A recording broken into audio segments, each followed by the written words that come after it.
Жижиг дунд үйлдвэрийг хөгжүүлэх энэ хүс сан бол ер нь өнгөрсөн хугацаанд үүргээ гүйцэтгэж одоо ингээд сайнтай муутай хоёр талтай явж ирсэн. Үнэхээр жижиг дунд үйлдвэрийг хөгжүүлэх сан бол цэвэр одоо бизнесийг дэмжих, жижиг дунд үйлдвэрлэл бизнес эрхлэгч энэ иргэдэн бол дэмжих ийм зорилготой явж ирсэн. Өнөөдөр энэ санал дүгнэлт гаргаж байгаа ажлын хэсгээс танилцуулгаас харахад олон ажил хийсэн юм шиг байна. Мэдээж цаг хугацааны хувьд ч гэсэн 2025 оны 1-р сард 14-нд одоо энэ ажлын хэсэг байгуулагдаад өнөөдөр хүртэл бол одоо бараг жил 5-6 сарын нүүр үзэж байгаа юм байна. Тэгэхээр энэ дотор энэ ажлын хэсгийн гаргасан дүгнэлт дотор яг энэ манай ажлын хэсэг бол их хурлын юунаас томилогдсон ажлын хэсэг эцсийн дүндээ ер нь энэ жидүү хөгжүүлэх санг цаашд нь ер нь яг тогтолцооны хувьд яаж өөрчлөх гээд байгаа юм, яаж шинжлэх гээд байгаа юм, энэ зорилгыг бол одоо бас нэг тодруулаад асуучих. Эргэлзээтэй нэг хэд хэдэн зүйлүүд байгаа тахшгүй.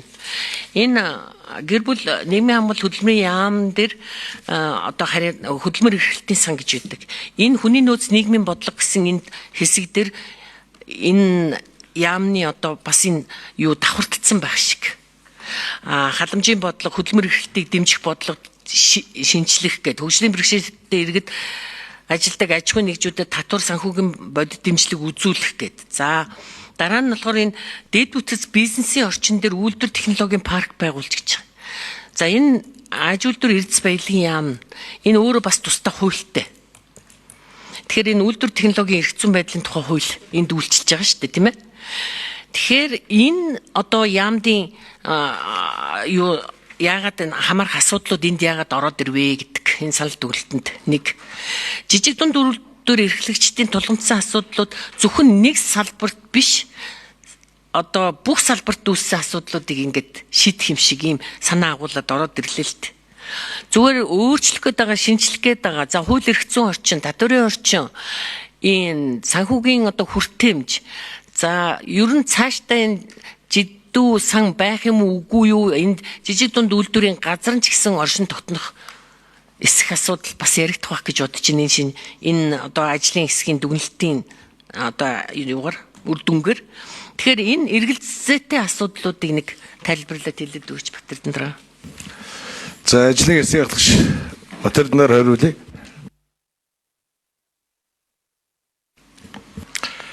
Жижиг дунд үйлдвэрлэлийг хөгжүүлэх сан маань цаашдаа бол ажиллана. Бид урд нь бол төсөөс мөнгө тавиад тэрнийхээ хүрээнд бол зээлийн олгодог байсан.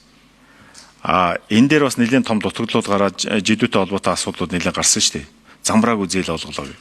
Тэгээ энэ хүрээндээ яамн дээр тодорхой асуудлууд гарч агаад зээл олгох журмаа өөрчлөөд аймаг орон нутагт тодорхой хэмжээний зээлийн процентын төлөв 40% аймаг орон нутагт олгож байгаа. Аймаг орон нутагт олгодог болоод аймаг орон нутагт одоо жидүү сангийн зээлэн дээр олон нийтийн оролцоог оруулдаг болгоод одоо сонгон шалгаруулалтын сайжруулаад ил тод болгоод эдгээр ингээд хийгээд явсан ажлууд бол нэлийн зохион байгуулагдсан.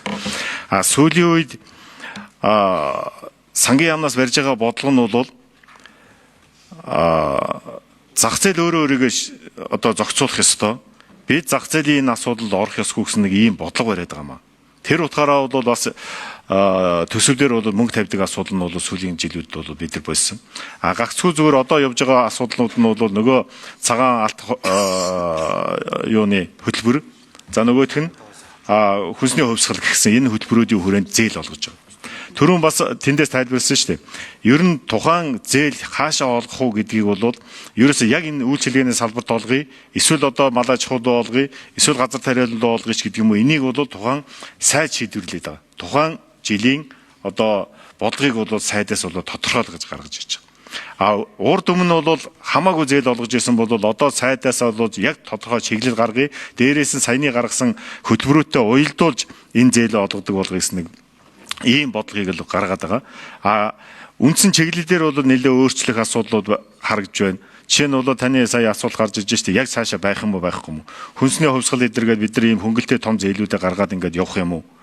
Мал аж ахуй цагаан хувьсгал эдэргээд одоо мал аж ахуйн бүтээгдэхүүнийг боловсруулах чиглэлөө гаргах юм уу эдэргээд ингээд нэлээд бидний эдийн засаг хөгжөөд ирэх тусам эдийн засаг тэлээд ирэх тусам бидний гарах зээлүүд маань бол яг жидүү сангаар гаргаж байгаа зээл маань хэтэрхий багдаад болчихж байгаа. Тэгээд хийшээ оруулж байгаа бидний улсын төсвөөс тавьдаг одоо мөнгө маань өчүүхэн зүйл болчиход байгаа шүү дээ. Урд удаа мөн бол 50 тэрбум төгрөг, 100 тэрбум төгрөг миний мэдэх юм бол тавьж исэн бол одоо бол их найт төгрөгдөө орцсон 900 гаруй тэрбум төгрөг жишээ нь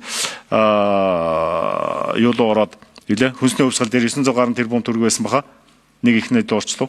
Тийм одоо мөнгө төлбөрүүд гарч иж байгаа болохоор үнэхээр эдийн засгийн уялдаад том хөтөлбөрөөр хөржүүлсэн нь илүү харагдаад байгаа болохоор бас энэ жижиг дунд үйлдвэрлэлийн газар маань байх уугүй гэдэг асуудал яригдж байгаа. Тэгээд цаашдаа бол заавал энийг одоо усгаж өгөө болгож яах вэ? Энэ чигээр нь бас дэмждэг магадгүй энэ газараар дамжуулж тэр нөгөө том хөтөлбөрүүд маань явагдагч болох хэвээр юм нэг иймэрхүү бодлого барьсан зүйтэй юм уу гэж харж байгаа.